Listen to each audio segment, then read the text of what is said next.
یہ کہتے ہیں اگر کوئی شخص نماز پڑھ رہا تھا کہ اس کے سامنے سے گزرنے لگا تو وہ تھوڑا سا سائیڈ میں ہو گیا تاکہ اس کا میرے سامنے سے گزرنا لازم نہ آئے، اور جب وہ چلا گیا تو پھر وہ اپنی جگہ پر آ گیا، تو کیا اس طرح سائیڈ میں ہونے سے نماز فاسد ہو جائے گی کہ نہیں؟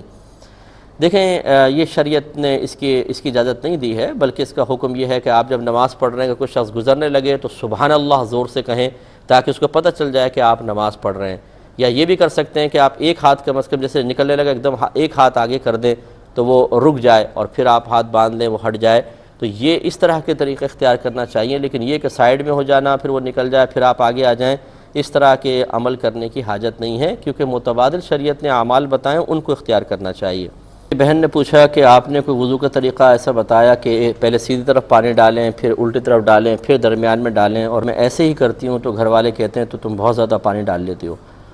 دیکھیں تھوڑا سمجھنے میں آپ کو پرابلم ہوئی ہوگی، میں نے آپ کو سمجھایا کہ اصل میں اللہ تعالیٰ نے قرآن عظیم میں وضو کے فرائض ذکر کرتے ہوئے دو الفاظ استعمال فرمائے، فَاغْسِلُوا وُجُوهَكُمْ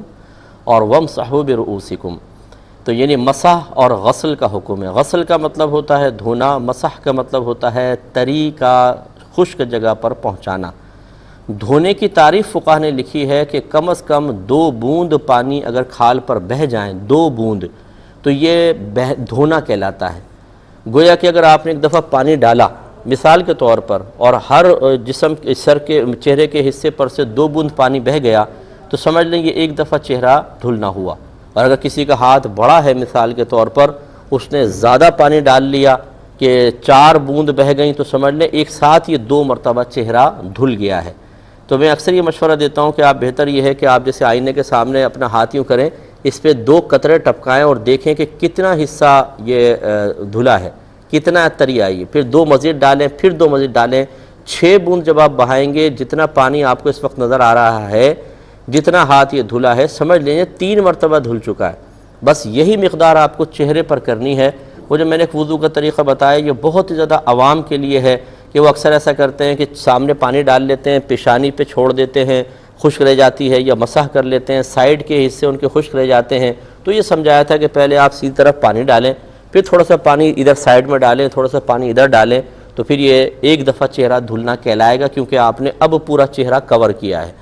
اصل مسئلہ یہی ہوتا ہے کہ کم از کم چہرے پر 2 بوند پانی بہہ جائے تو 1 مرتبہ دھلنا، 4 بوند بہیں گی تو 2 مرتبہ، اور 6 بوند بہیں گی تو 3 مرتبہ دھلنا متحقق ہو جائے گا۔ اس کے لیے پہلے آپ اگر اس طرح میں نے جو کہا کہ قطرے ڈال کے اندازہ کر لیں کہ کتنا پانی نظر آتا ہے 6 بوند پر، یہ 3 مرتبہ دھلنا ہے، اس کے بعد آپ چہرے پہ پانی ڈالیں گے تو انشاءاللہ آپ کو بہت اچھا اندازہ رہے گا۔ یہ جو بعض بھائی کرتے ہیں کہ نلکا کھول کے منہ نیچے گھسڑ دیتے ہیں اور پھر کرتے جاتے ہیں انہیں اطمینان ہی نہیں ہوتا، وہ 6 بوند نہیں 6000 بوندیں بہا رہے ہوتے ہیں، اور وہ اس سے ان کا تقوی بھی خراب نہیں ہوتا، اور وہ بڑے متقی بھی ہوتے ہیں، اور صاحب علم بھی اپنے آپ کو ثابت کرنے کی کوشش کرتے ہیں، حالانکہ انتہائی خلاف سنت اور غلط طریقے سے وضو ہو رہا ہوتا ہے۔ اس پہ توجہ فرمائیں۔